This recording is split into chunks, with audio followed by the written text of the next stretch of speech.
Hello, and welcome to my new channel. Today I'm going to be talking you through a lovely little book I found titled The Anthology of Irish Folktales. I've always loved folktales growing up, and this seems to have a nice collection of some that I've personally never heard of, which I'm excited for. It gives you like a list of the different ones based on which county, which is pretty cool. So you can straight up see, what weird fucking tales your counties have. So I think for this one, let's just go for Dublin. So this is titled Wakes and Headless Coachmen, page 181.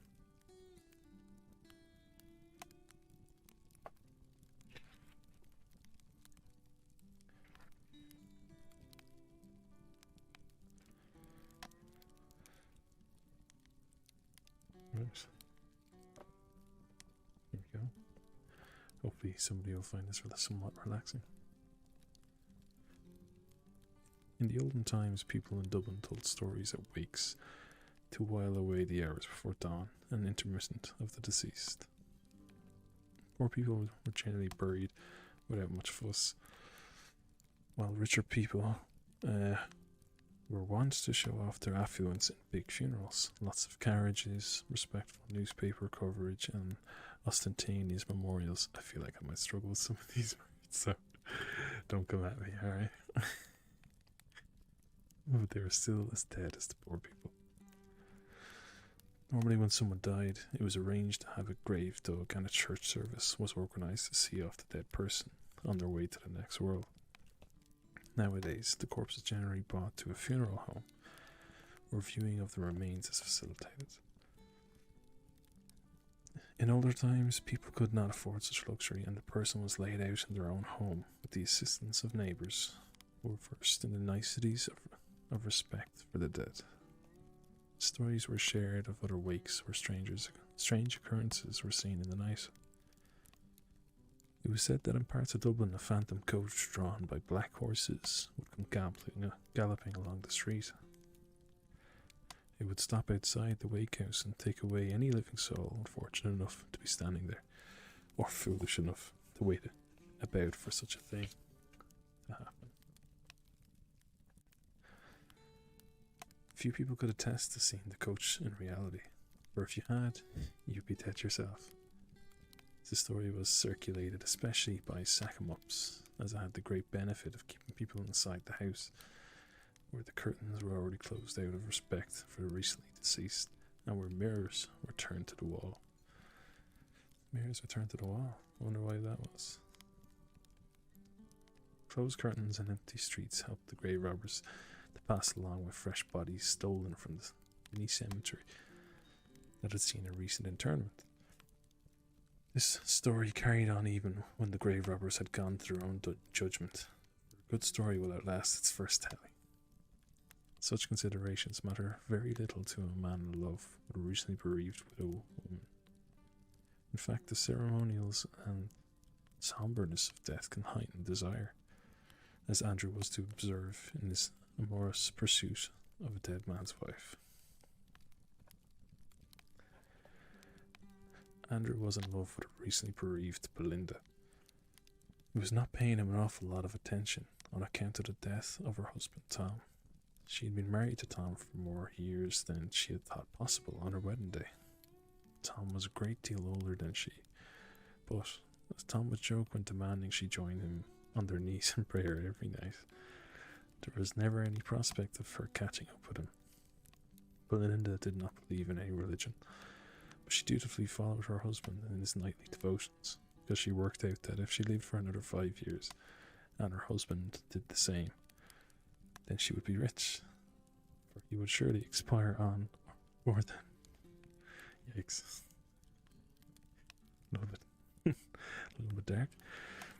There was neither chick nor child to be considered in disbursement of his fortune. The fortune, which he kept in a box of money beneath her bed, would be Belinda's, and she would be young enough to enjoy it still. In In fact, the fortune was the only reason that Belinda had married the man who was as old as her own father. Ah, okay, so big age difference. A bit of a gold digger.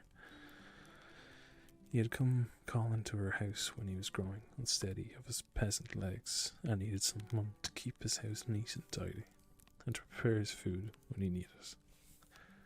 Belinda, who was not blessed with conventional beauty, agreed to marry him.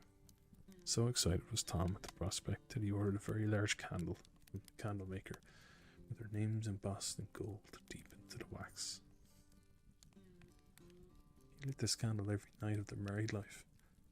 When they knelt down in prayer, turned the candle was the recipient of all her disappointment as she watched it flicker before her eyes every evening before the dreary hours of wheezing bed. There are people living in Ireland who say that when the evil eye is upon you, you will die no matter what way you twist and turn to avoid it. If so, the evil eye that Belinda placed on her husband Tom came to term when the 5 years was up. Tom knew his race was run, for he called Belinda in one evening when the prayers were said. He doused the candle by squeezing the burning wick to extinction with his thick fingers. He said, "I'm going to have to leave you alone here soon enough. You've been a faithful companion to me since we wed. For that reason, I want you to take the money back that I've kept beneath the bed, and I want you to enjoy yourself while you live. What you want with it, buy what you want with it, sorry. Go wherever you like. You must promise me one thing." She said, "Of course, whatever you wish, for you've been a good husband to me in our time together, and you've taught me many things." But what she said next shook her deeply. What he said, I should say. "I will wait for you on the far side, no matter how long your time on earth should be. Since we married, I have not been with another woman, and I know that you've been faithful to me. So as a reward, we will be reunited forevermore in the next life." Oh shit, she fucked up. Belinda was a little Jesus, I've never seen that word. Nonplussed. As one might be at such a proposal. I guess it kind of means like perplexed or just shocked in a sense. But she agreed for the moment, just in case he had any treasure stored away that she knew nothing about, as he had a great interest in the garden and was forever digging around at the back of the house. Then he said something else that unsettled her further. "Take our candle and swear to me that so long as the candle shall burn, you will not allow your resolve to be swayed by any man." Fuck. She did. For promising this was worth nothing, and Tom expired more or less the next day. Neighbours came in and washed the dead man, shaved his stubble, and placed his good wedding suit on him. His coffin was placed in their marital bed, and a little table was placed at the end of the bed.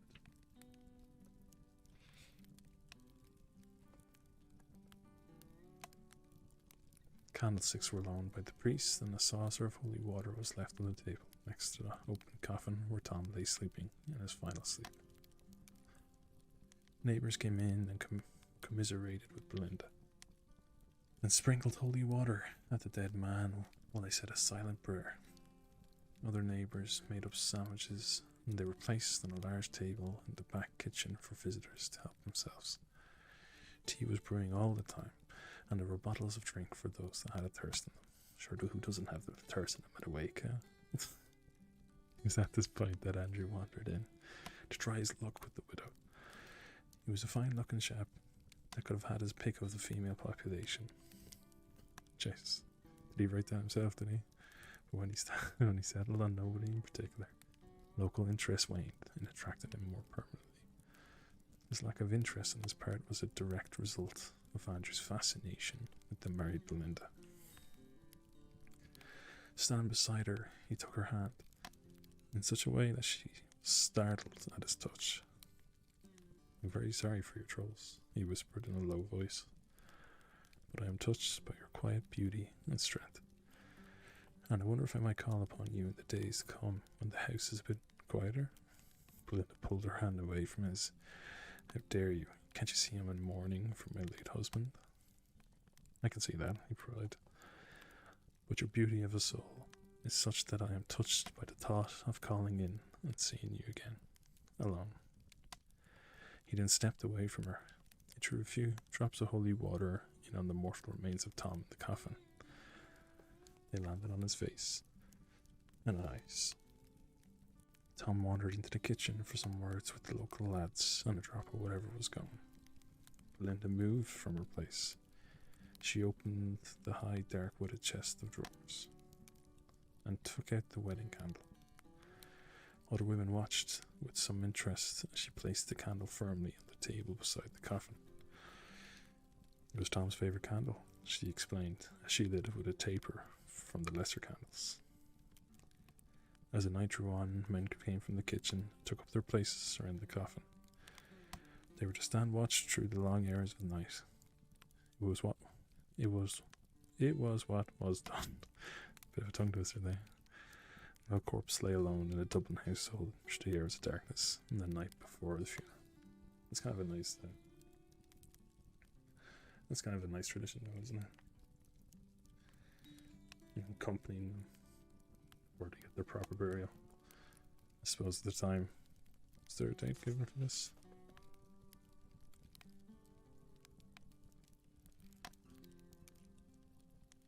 No date given.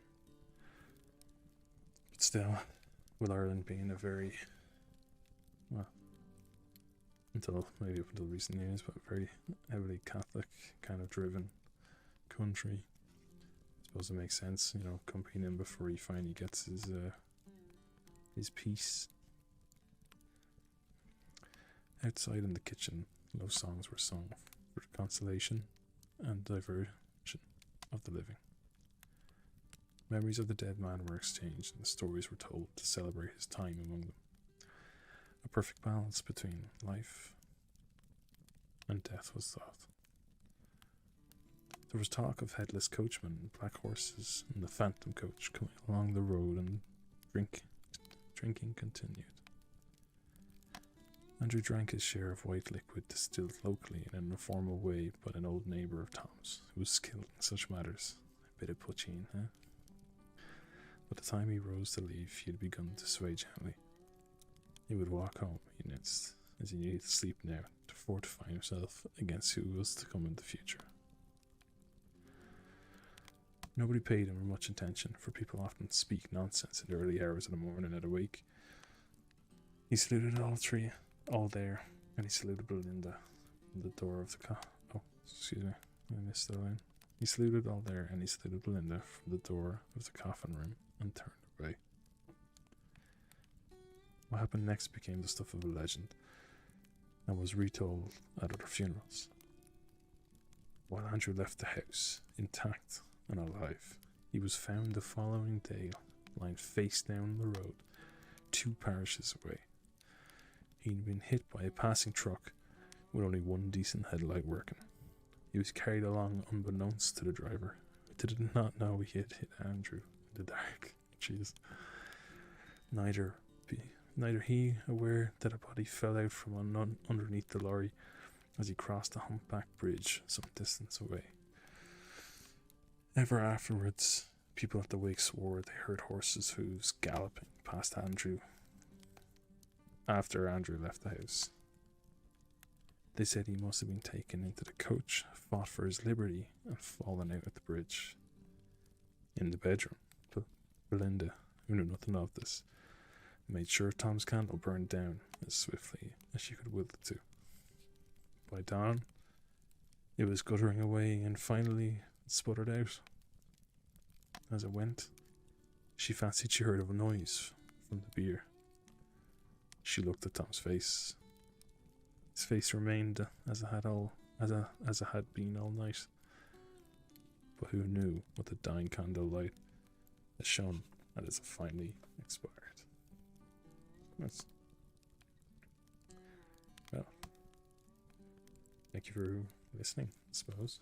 I hope it was okay. And I intend to do a few more of these short stories if anyone has any recommendations or anything like that, feel free to throw them down below. Like and subscribe, all that good stuff. And yeah, I'll hopefully catch you again sometime soon. Take it easy. Sleep well.